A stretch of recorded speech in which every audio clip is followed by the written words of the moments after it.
Halo semuanya, perkenalkan nama saya Najwa Heka Syakira dengan NIM 444240046. Saya dari kelas C akan menjelaskan salah satu parameter penting dalam menentukan kualitas bahan pangan. Apa ya itu kira-kira? Ada yang bisa tebak nggak? Yuk disimak video saya. Di sini saya akan menjelaskan mengenai kadar air. Ada yang tahu nggak kadar air itu apa? Kadar air merupakan salah satu parameter penting dalam menentukan kualitas bahan pangan karena dia dapat mempengaruhi keamanan pangan itu sendiri, tekstur, bahkan umur simpan bahan pangan. Dan biasanya pangan yang memiliki kadar air tinggi seperti sayuran dan buah-buahan itu lebih mudah rusak guys. Karena apa? Karena dia mudah ditumbuhi oleh mikroorganisme. Mikroorganisme itu dapat tumbuh di bahan pangan dengan kadar air tinggi. Mikroorganisme dapat tumbuh dalam bahan pangan yang memiliki kadar air tinggi karena biasanya bahan pangan yang memiliki kadar air tinggi itu juga memiliki AOE yang sangat tinggi guys, dimana mikroorganisme seperti bakteri dia dapat tumbuh di bahan pangan dengan AOE sekitar 0,7 hingga 0,9. Sementara kapang dan kamir itu dapat tumbuh di sekitar 0,6 sampai 0,8. Jadi ketika bahan pangan ditumbuhi oleh mikroorganisme itu tuh bakal lebih cepat mudah rusak teman-teman. Dimana ketika kita tidak sengaja mengonsumsi bahan pangan yang sudah ditumbuhi oleh mikroorganisme itu dapat mempengaruhi kesehatan kita. Nah untuk itu perlu dilakukan analisis untuk mengetahui kadar air dalam suatu pangan sehingga kita tidak salah dalam memilih metode untuk mengolah bahan pangan tersebut. Salah satu metode yang paling umum digunakan dalam menganalisis kadar air adalah termografimetri, yaitu metode pengukuran berdasarkan kehilangan massa akibat pemanasan. Termografimetri merupakan metode analisis yang dilakukan dengan cara memanaskan sampel pada suhu tertentu. Biasanya suhu yang digunakan itu sekitar 100 hingga 110 derajat Celcius. Kenapa digunakan suhu tersebut? Karena air dalam suatu bahan pangan atau air itu memiliki titik didih sekitar 100 derajat Celcius. Namun ketika kita menyetingnya pada suhu 100 derajat Celcius itu tuh nggak maksimal menguapnya. Makanya kita biasanya menggunakan suhu yang lebih untuk menguapkan air dalam suatu bahan pangan. Nah, ketika seluruh air diuapkan, terjadi penurunan berat, di mana penurunan berat ini menunjukkan jumlah air yang hilang dalam suatu bahan pangan yang sudah diuapkan tersebut. Nah, prinsip dari metode termografimetri ini yaitu sampel ditaruh dan ditimbang dalam cawan yang sudah konstan dan kemudian dipanaskan dalam oven, biasanya memakan waktu 30 hingga 1 jam dalam skala praktikum.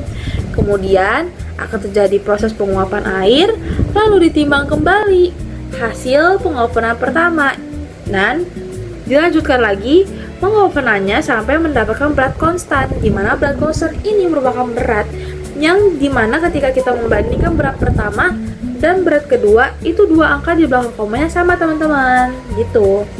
Setelah kita mendapatkan seluruh hasil penimbangan, barulah kita masukkan ke dalam rumus persentase kadar air, yaitu W1 dikurang W2 dikali 100% per W, di mana W1 itu merupakan berat awal sampel, begitu juga dengan W.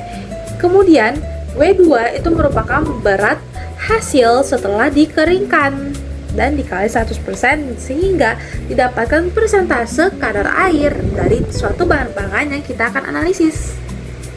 Nah, setelah ini saya akan menunjukkan salah satu praktikum yang sudah saya lakukan mengenai termografimetri dengan sampel sawi. Nah, sebelum itu kita akan menyebutkan alat-alat yang kita butuhkan, yaitu ada pastinya oven, ada neraca analitik, kemudian ada cawan. Biasanya yang kita gunakan adalah cawan aluminium, kemudian desikator dan penjepit. Penjepit ini digunakan untuk memegang cawan yang sudah konstan. Jadi cawan yang konstan itu agar tidak terkena residu lagi, kita tidak boleh memegangnya langsung menggunakan tangan. Jadi dibutuhkan krustang atau penjepit. Kemudian desikator itu digunakan untuk menyerap kelembapan setelah di oven, di mana dalam desikator itu ada silika gel teman-teman. Silika gel ini akan menyerap kelembapan dari sampel sehingga sampel itu tetap kering. Seperti itu. Nah, langkah-langkah kerjanya itu yang pastinya cawan harus dikonstankan dengan cara dikeringkan dalam oven. Kemudian kita akan menimbang cawan kosong itu dan didapatkan berat cawan konstan. Setelah itu, tambahkan sampel di atasnya dan kita timbang lagi berat cawan plus sampel. Kemudian kita masukkan ke dalam oven dengan kita setting suhu sekitar 105 derajat. Lalu biasanya kita bisa panaskan sekitar 30 hingga 1 jam, atau bahkan untuk skala penelitian bisa 2 jam juga sampai 5 jam. Pokoknya sampai konstan teman-teman. Lalu kita masukkan ke dalam desikator, yaitu selama 15 menit agar tetap kering itu sampelnya dan uap-uapnya itu nggak berubah lagi menjadi air. Baru setelah itu, setelah 15 menit kita desikator, kita timbang lagi dan lakukan lagi pengaringan itu sampai didapatkan berat konstan. Lalu kita sudah mendapatkan tuh selisih dan segala hasil penimbangan. Lalu kita bisa hitung persentase kadar airnya.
Nah, dari beberapa cuplikan yang tadi sudah kita saksikan, ada beberapa faktor yang mempengaruhi metode termografimetri. Yang pertama, suhu oven, di mana jika suhu terlalu tinggi itu bisa membuat bahan yang kita keringkan justru menjadi rusak karena terlalu panas. Dan suhu yang terlalu rendah justru itu membuat air yang terkandung dalam suatu bahan pangan itu tidak teruapkan secara sempurna. Kemudian ukuran partikel, di mana semakin kecil ukuran partikelnya maka penguapannya akan lebih cepat. Kemudian kelembapan lingkungan, di mana biasanya dapat mempengaruhi hasil penimbangan. Oleh karena itu kita harus menjaga agar sampel, begitu juga dengan cawannya, tetap kering, yaitu dengan cara menyimpannya dalam desikator. Kemudian wadah atau cawan itu sendiri, di mana bentuk dan ukurannya itu dapat mempengaruhi distribusi panas. Nah, kelebihan dari metode ini itu adalah metode ini tuh sederhana banget teman-teman, dimana perhitungannya juga nggak susah. Terus pastinya murah karena nggak membutuhkan bahan-bahan khusus gitu, dan pastinya juga nggak butuh bahan kimia. Jadi kita yang pemula pun juga nggak perlu takut untuk melakukan metode ini.